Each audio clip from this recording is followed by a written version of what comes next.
नमस्कार, मैं पुनीत पाठक हूं और आप देख रहे हैं खबर बेबाक। खबरों के बेबाक विश्लेषण के साथ रोजाना आपसे मुलाकात होती है। आज एक बार फिर से एक सप्ताह के भीतर बड़े बड़े दिग्गज नेताओं के दौरे देखने के बाद सोमवार के दिन की शुरुआत दो बड़े नेताओं के दौरे से हुई। मध्य प्रदेश में मोदी जी पहुंचे और छत्तीसगढ़ में राहुल गांधी। राहुल गांधी का एक महीने में ये छत्तीसगढ़ का दूसरा विजिट है और इस दूसरे विजिट में रायपुर के बाद रायपुर में युवाओं से संवाद किया तो बिलासपुर में उन्होंने आवास योजना के तहत जो बार बार सरकार घिर रही थी, इसके आरोपों से आगे आते हुए मुख्यमंत्री न्याय आवास योजना की शुरुआत की। तो आज के राहुल के दौरे में क्या खास था, कैसे वार किया, क्या पलटवार हुआ, पूरा विश्लेषण आपको इस वीडियो में बहुत जल्दी से आपके सामने रखने की कोशिश करूंगा। सबसे पहली चीज जो राहुल के इस विजिट में दिखाई देती है वो है प्रतिमानों की पॉलिटिक्स। आज की तारीख में आप देखते हैं कि आप जैसा दिखाना चाहते हैं, जैसे अपनी छवि बनाना चाहते हैं, उससे जुड़े, उससे मिलते जुलते, उसके सपोर्ट के गेटअप, उससे मिलते जुलती एक्टिविटीज में राहुल गांधी आपको भाग लेते नजर आएंगे। ये सिलसिला नया तो नहीं है, लेकिन राहुल गांधी की भारत जोड़ो यात्रा के बाद तेज जरूर हो गया। पिछले ही दिनों राहुल गांधी कुली बने थे, कुलियों के बीच पहुंचे थे और दिल्ली में जब उन्होंने व्हील वाला सूटकेस उठाया था तो उस पर चर्चा थी। लेकिन आज जब राहुल गांधी छत्तीसगढ़ आए तो एक तरीके से वेल प्लान्ड जनता के बीच में, जो जनता के दो सबसे सुगम साधन होते हैं ट्रैवल करने के, एक होती है रेल और दूसरा होती है सड़क, इन दोनों पर उन्होंने ट्रैवल किया। वो अपने तय कार्यक्रम के तहत दिल्ली से रायपुर आए और रायपुर से बाई रोड सड़क मार्ग से गए बिलासपुर, क्योंकि राहुल गांधी कांग्रेस पार्टी और यहाँ की प्रदेश इकाई अच्छी तरह समझती है कि दरअसल यहाँ रायपुर का कोई भी व्यक्ति अगर बिलासपुर जाना है और थोड़ा भी वो कैपेबल है तो वो ज़्यादातर सड़क मार्ग से ही सफ़र करता है। और जब राहुल का काफिला इसी सड़क मार्ग पर से होकर के गुजरा तो चर्चाएं हुई, जैसे कयास थे उससे कहीं ज़्यादा चर्चाएं हुई। दूसरी बात, जब राहुल गांधी ने वहाँ कार्यक्रम किया और वहाँ से लौट रहे थे तो वे इंटरसिटी एक्सप्रेस से लौटे। ये वो दूसरा सबसे बड़ा साधन है जिससे रायपुर बिलासपुर के बीच में लोग अक्सर ट्रैवल किया करते हैं। और इसी तरीके से हमने देखा कि राहुल ने जैसे ही बोगी के भीतर, S1 बोगी थी उनकी 68 नंबर की सीट, जैसे ही उन्होंने उस पर प्रवेश किया तो जाहिर है कि इसमें मुख्यमंत्री, उप मुख्यमंत्री, प्रदेश प्रभारी, प्रदेश के अध्यक्ष, इसके अलावा जब इतने तमाम दिग्गज नेता हैं तो बाकी के लोग भला दूसरे साधनों से कैसे सफ़र करते, सब के सब इंटरसिटी ट्रेन के ऊपर सवार हुए। तो इंटरसिटी आज की तारीख में पूरी तरीके से कांग्रेसमय होकर के बिलासपुर से रायपुर तक आती दिखाई पड़ी। तो ये एक तरह का प्रतिमान है कि कांग्रेस पार्टी और कांग्रेस पार्टी के सबसे आला नेता, सबसे चर्चित नेता दरअसल वैक्यूम नहीं चाहते, वो एलिट सफ़र नहीं चाहते, बल्कि वो आम जनता के बीच में सफ़र चाहते हैं। और इसी बात से भारतीय जनता पार्टी को सर्वाधिक दिक्कत है। वो कहती है कि दरअसल ये सब कुछ केवल प्रतिमान के लिए किया जाता है, परसेप्शन क्रिएट करने के लिए किया जाता है, लेकिन असल में ये हकीकत है नहीं, ना राहुल गांधी की ना कांग्रेस पार्टी की। चलिए अब जरा आपको सभा की तरफ लिए चलते हैं। आज जिस योजना को लॉन्च करने राहुल गांधी आए उसके लिए बिलासपुर ही क्यों चुना और इसी योजना को क्यों चुना गया? आप सब जानते हैं कि न्याय योजना मुख्यमंत्री भूपेश बघेल और कांग्रेस पार्टी की सरकार जब से 2018 से बनी है, वो किसानों के लिए न्याय, मजदूरों के लिए न्याय और अब लोगों के आवास के लिए भी न्याय योजना लेकर आई। और ये है सीएम आवास न्याय योजना, जिसके तहत गरीबों को उनके आशियाने की एक किश्त जारी की गई। तकरीबन 524 करोड़ रुपए आज विभिन्न लोगों के खाते में डाले गए। और आज जब इस मंच के ऊपर राहुल गांधी आए तो उन्होंने एक नहीं कई बातों के ऊपर निशाना साधा। सबसे पहला उनका निशाना, जो उनका सबसे बड़ा हिट टारगेट है, वो है केंद्र सरकार और प्रधानमंत्री मोदी। उन्हीं पर उन्होंने शुरुआत की। उन्होंने कहा हिंदुस्तान सरकार को एमएलए और एमपीज नहीं चलाते, मतलब सांसद विधायक नहीं चला रहे हैं, बल्कि जनता के चुने हुए प्रतिनिधियों से ऊपर जो सेक्रेटरी हैं वो चलाते हैं। कैबिनेट सेक्रेटरी और सेक्रेटरी दरअसल देश की सरकार, हिंदुस्तान की सरकार चला रहे हैं। उन्होंने कहा कि जब हम बटन दबाते हैं तो लोगों के खाते में पैसा आता है, वो लोग अपने यूज़ में लेते हैं, अपना विकास करते हैं। लेकिन जब केंद्र सरकार और ख़ास तौर पर प्रधानमंत्री मोदी जी बटन दबाते हैं तो कोई भी अच्छा खासा सार्वजनिक सेक्टर वो प्राइवेट सेक्टर में तब्दील हो जाता है। जो लोगों की जेब में जाने वाली कमाई है वो अडानी के खाते में ट्रांसफ़र होती दिखाई पड़ती है और वो उसे बड़े गुप्त तरीके से करते हैं। उन्होंने एक रिमोट दिखाते हुए इसको कहा। फिर वही प्रतिमान, उन्होंने कहा कि ये जो रिमोट है इससे हम जो कुछ भी करते हैं वो जनता के खातों में उनको बेनिफिट देने वाला है, लेकिन उनका रिमोट जो होता है वो दरअसल एक हिडन रिमोट है जो उनके मित्रों को फायदा पहुंचाता। तो उनका वही एक जो हम कह सकते हैं एक फेवरेट टॉपिक है अडानी का, प्रधानमंत्री का, उनके रिश्ते पर सवाल उठाने का, ये उन्होंने इस मंच पर भी उठाया और बखूबी उठाया। और साथ ही साथ उन्होंने इसमें कुछ बातें जोड़ी। उन्होंने कहा कि संसद में मैंने पूछा कि डिफेंस में, एयरपोर्ट में किसानों के काले कानूनों में अडानी को फायदा पहुंचाने की मंशा है, इसकी कोशिश की गई है। आप उनके हवाई जहाज में आते जाते दिखे हैं, ये रिश्ता क्या कहलाता है? तो इस सवाल पर लोकसभा से मेरी सदस्यता हट गई। जब मैं किसानों के मुद्दे पर बात करता हूं तो मुझ पर से कैमरा हट जाता है, और इसीलिए उन्होंने ये आरोप लगाया कि दरअसल देश को ऐसा लगता नहीं है कि एमपी एमएलए चला रहे हैं, बल्कि सेक्रेटरी और चीफ सेक्रेटरी या कैबिनेट सेक्रेटरी जो इसको चला रहे हैं। और ये केवल देश में 90 सेक्रेटरी हैं, सचिव स्तर के अधिकारी हैं, जो सारी योजनाएं बनाते हैं, और कितना पैसा किसके खाते में कैसे जाएगा ये वो अधिकारी डिसाइड करते हैं, जबकि करना जनप्रतिनिधियों को चाहिए। एक बड़ा एलिगेशन है, लेकिन नया नहीं है। तीसरी बात, ओबीसी इस वक्त सारे देश में कैबिनेट से लेकर के सरकार के फैसले में, इसके बाद कैबिनेट मंत्रियों के बयान में, और अब राहुल गांधी के बयान में भी आप देखेंगे ओबीसी का मुद्दा हाईलाइट किया गया।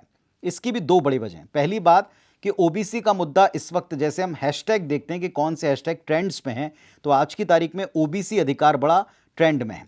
पिछले दिनों केंद्र सरकार ने जब महिला आरक्षण बिल पास किया तो उसमें खुद उमा भारती, जो पूर्व मंत्री रही हैं, मुख्यमंत्री रही हैं, पूर्व केंद्रीय मंत्री रही हैं, उन्होंने अपनी सरकार के इसी कदम का विरोध तो नहीं किया, लेकिन मुश्किल खड़ी करने वाला काम किया।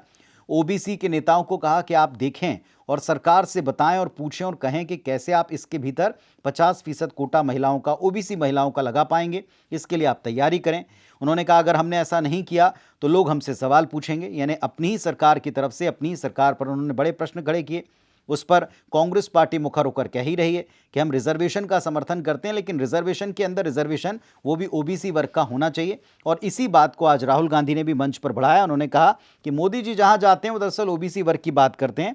कांग्रेस पार्टी ने कास्ट सेंसस यानी जातिगत जनगणना करवाई है, उसके आंकड़े भी हैं, लेकिन प्रधानमंत्री इसे किस वजह से सार्वजनिक नहीं कर रहे हैं, केंद्र सरकार इसे क्यों छिपा रही है, इस पर उन्होंने सवाल उठाया। उन्होंने कहा कि देश को पता चलना चाहिए कि किस जाति के कितने लोग हैं, क्योंकि उसी आधार पर आप सारी योजनाएं बनाते हैं, उसी आधार के ऊपर सारा डेटा जो है पब्लिक रिलेटेड वो टैकल किया जाता है, हैंडल किया जाता है। तो क्यों आप इस डेटा को छिपा रहे हैं? ये सवाल दरअसल राहुल गांधी ने आज खुली सभा में मंच से सबके सामने पूछा। उन्होंने कहा कि मैंने ये जानकारी ली है, मैंने चेक किया है कि प्रधानमंत्री मोदी की सरकार में 90 लोगों में से सिर्फ 5 ही ओबीसी समाज के हैं।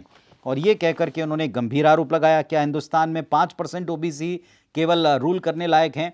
ये प्रश्न उन्होंने संसद में भी उठाया था, संसद के बाहर भी उठाया था, और आज बिलासपुर के मंच पर भी। इसीलिए हमने कहा कि वो अपने फेवरेट टॉपिक या जो उनके हॉट टॉपिक्स हैं उनको भूले नहीं। दूसरी बात जो हमने आपको शुरुआत में कहा था कि बिलासपुर ही क्यों, इसकी दो सबसे बड़ी वजह। योजना में आवास योजना ही क्यों? तो आवास योजना ही इसलिए क्योंकि आवास योजना के मुद्दे पर ही टीएस सिंहदेव साहब ने सबसे पहले एक पत्र लिखा था। इसी मुद्दे पर बताया जाता है कि उन्होंने अपना विभाग, पंचायत विभाग छोड़ा था, उससे इस्तीफा दिया था। और बिलासपुर में ही आकर इसलिए क्योंकि पिछली बार तमाम सीटें जीतने के बाद बस्तर में, सरगुजा में, हर एक जगह विनिंग स्थिति में रहने के बावजूद कांग्रेस पार्टी को सर्वाधिक 11 सीटें अगर कहीं से लूज करनी पड़ी थी तो वो था ये बिलासपुर संभाग।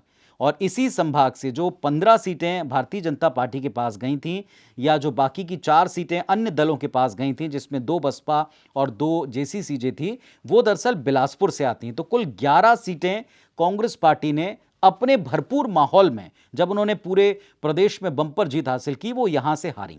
इसीलिए उन्होंने बिलासपुर को चुना।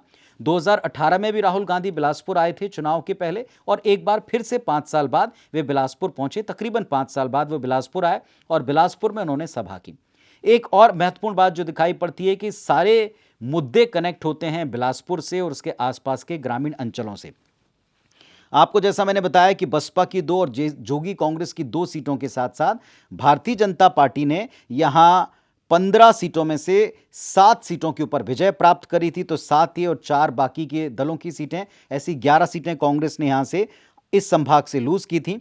अब की बार के गणित देखें तो कोटा, मरवाही, लोरमी ये जोगी कांग्रेस का प्रभाव क्षेत्र माना जाता है, इसीलिए बिलासपुर। मस्तूरी, बेलतरा, बिल्हा ये बसपा का एक एरिया माना जाता है, उनके प्रभाव वाला हिस्सा माना जाता है। यहां से वो जीतते रहें या निर्णायक वोट लेते रहें या वोट काटते रहें। जांजगीर चांपा के 6 विधानसभा सीटों पर भी बसपा का अच्छा खासा प्रभाव है। तो ये वो पामगढ़, जैजैपुर, यहां बसपा की अच्छी खासी भूमिका है। तो इस वजह से इसी संभाग में वो एरिया पड़ते हैं, ग्रे एरियाज, जहां कांग्रेस पार्टी को जीत की दरकार है। और अगर मान लीजिए बस्तर में या सरगुजा में कोई डेंट लगता है तो यहां वो सीटें जीत करके, यहां सीटों पे बढ़त बना करके अपनी पिछली पोजीशन या अब की बार 75 वाले लक्ष्य को टच कर सकते हैं। मुख्यमंत्री भूपेश और आवास योजना के तहत इस जगह को क्यों चुना ये आपने समझा, लेकिन इसी योजना को क्यों चुना, एक कारण सिंहदेव की नाराजगी से सरकार की ये कमी बार बार सामने बीजेपी लाती रही है। भारतीय जनता पार्टी कहती रही कि दरअसल प्रधानमंत्री आवास योजना का पैसा यहां की राज्य सरकार की नाकामी की वजह से लोगों तक नहीं पहुंच रहा। और इस वक्त जैसा शाह साहब तय करके गए हैं कि यहां की सरकार के अधूरे वायदे और एक एक कमी को आप जनता के बीच में हर एक सभा में हाईलाइट करें और उससे जुड़े वर्ग को अपने साथ जोड़ें, उससे जुड़े विंग पार्टी के उसमें काम करें। इसीलिए सरकार नहीं चाहती, कांग्रेस नहीं चाहती, कांग्रेस का आला कमान नहीं चाहता कि आवास के मुद्दे पर कांग्रेस को या कांग्रेस की सरकार को बैकफुट होना पड़े। इसीलिए उन्होंने इस आवास योजना के तहत इस योजना को लॉन्च कर दिया। और इसी मंच के ऊपर मुख्यमंत्री भूपेश बघेल ने कहा कि 1985 में, देखिए आप, आवास योजना के तहत उन्होंने आज क्या कहा, उन्होंने कहा कि 1985 में आवास योजना को कांग्रेस लाई थी। जैसे सदन में कहा था कि महिला बिल को भी कांग्रेस लाई, राज्यसभा में पास कराया, लोकसभा में पास नहीं हो पाया था, लेकिन कांग्रेस का क्रेडिट था। ऐसे उन्होंने कहा कि आवास योजना 1985 में राजीव गांधी जब प्रधानमंत्री थे तब शुरू की गई थी, तब इंदिरा आवास योजना इसका नाम था, लेकिन अब इसका नाम बदल के प्रधानमंत्री आवास योजना हो गया है। यानी उन्होंने कहने का प्रयास किया कि दरअसल ये योजना ऑलरेडी कांग्रेस चला रही थी, केवल नाम बदला है। दूसरी बात, यहां डिप्टी सीएम ने भी कहा कि राहुल गांधी की सोच है स्वास्थ्य के साथ आवास, जो दोनों विभाग उनके हैं, उसको लोगों तक पहुंचाएं, सुलभ बनाएं। भारतीय जनता पार्टी ने भी इस बात को अच्छी तरह से भांप लिया कि बिलासपुर क्यों और आवास योजना क्यों, तो इस पर पलटवार का जिम्मा सरोज पांडे ने उठाया। सांसद हैं तो राज्यसभा से सांसदी करने के साथ साथ उन्होंने इस मुद्दे पर जमकर घेरा। उन्होंने कहा, राष्ट्रीय उपाध्यक्ष सरोज पांडे जी ने कहा कि कांग्रेस सरकार की जो नई आवास योजना है वो छलावा है। उन्होंने कहा कि जो भारतीय राजनीति को कम समझते हैं, राहुल गांधी पर निशाना साधा। उन्होंने कहा कि राहुल गांधी तो आज भी इंडियन पॉलिटिक्स को समझ ही रहे हैं, वो इंडियन पॉलिटिक्स की समझ नहीं रखते हैं। अधेड़ होकर भी वो क्या बनना चाहते हैं अब तक डिसाइड नहीं। ये कहकर तंज कसा कि कभी कुली कभी मैकेनिक, तो बनना क्या चाहते हैं ये डिसाइड कर लें, ये कहकर के उन्होंने उन पर कटाक्ष किया। ये भी कहा है कि दरअसल ये जो आज आपने योजना लॉन्च की है, मुख्यमंत्री आवास न्याय योजना, ये दरअसल बीजेपी के डर से की है, क्योंकि आपको पता है कि बीजेपी सभाओं में इसके खिलाफ माहौल बना रही है। जनता अन्याय जो महसूस कर रही है उसको आप कवर कर रहे हैं। ये भी उन्होंने याद दिलाया कि अब बस कुछ दिनों बाद आचार संहिता लग जाएगी और इस योजना का कोई लाभ यानी कोई पैसा नहीं मिलने वाला, लोगों को इसके लाभ से वो वंचित रहेंगे। एक और बात उन्होंने की कि जो पैसा केंद्र से आकर लौट गया, दरअसल वो केंद्र सरकार की नहीं बल्कि राज्य सरकार की, यहां की कांग्रेस पार्टी की नाकामी थी, सोची समझी साजिश थी, क्योंकि उसके नाम में प्रधानमंत्री था। और अब ये अपने नाम से एक योजना लेकर आए हैं, लेकिन इसका लाभ भी गरीबों को नहीं मिलने वाला। अब इस पूरे प्रकरण के पीछे, इस पूरे दौरे के पीछे कुछ और बयान है। दीपक बैद साहब कहते हैं चूंकि केंद्र सरकार छत्तीसगढ़ को सुविधा नहीं दे रही है, इस वजह से सरोज पांडे को आज ये कहना पड़ रहा है। उन्होंने कहा कि आवास योजना केंद्र नहीं दे पा रहा, इसलिए मुख्यमंत्री को शुरू करनी पड़ रही है। सरोज पांडे ने फिर इसका जवाब दिया कि उप मुख्यमंत्री खुद पत्र में लिख चुके हैं कि केंद्र से कोई अन्याय नहीं होता, भेदभाव नहीं होता। वो अपने पत्र में एक तरफ अपने विभाग छोड़ने की वजह इसी योजना को बताते हैं, उसके अधूरेपन को बताते हैं। दूसरी तरफ अगर वो मंच से सच्चाई कह दें तो फिर उनको अपनी पार्टी में एक माफ़ी मांगनी पड़ती है सार्वजनिक तौर पर कांग्रेस पार्टी की कार्य समिति में, क्योंकि उन्होंने कह दिया था कि प्रधानमंत्री ने देश और प्रदेश के विकास में किसी राज्य के साथ कोई भेदभाव नहीं किया। कुल मिलाकर यहां आप तू डाल डाल में पात पात वाली स्थिति कह सकते हैं, लेकिन फिलहाल इतना तय है कि सोच समझकर दोनों खेमे अपनी रणनीति बना रहे हैं और उसी रणनीति के तहत एक एक सभा उसमें आना जाना डिजाइन कर रहे हैं। प्रधानमंत्री की सभा, इस पर मैं इस वीडियो में नहीं बोल रहा हूं, लेकिन प्रधानमंत्री जी का आजकल खुली जिप्सी पर सवार होकर कार्यकर्ताओं के बीच में हाथ वेव करते हुए जाना, एक पब्लिक और कार्यकर्ताओं से उनका इंटरेक्शन का अंदाज गर्मजोशी वाला, अगर वो उनका तरीका है, अगर वो उनका स्टाइल है, तो फिर जनता के बीच में ट्रैवल करना, जनता के कामों को, उनके ऑक्यूपेशन को फॉलो करना, ये राहुल गांधी का अपना स्टाइल है। अब जनता किसे असली और किसे नकली मानती है, किस पर मोहर लगाती है, किस पर विश्वास करती है, यह आपके ऊपर है। ये वीडियो आपको कैसा लगा, अपनी प्रतिक्रिया मुझ तक जरूर पहुंचाइएगा। आपके कमेंट्स का इंतजार रहेगा। नमस्कार, धन्यवाद।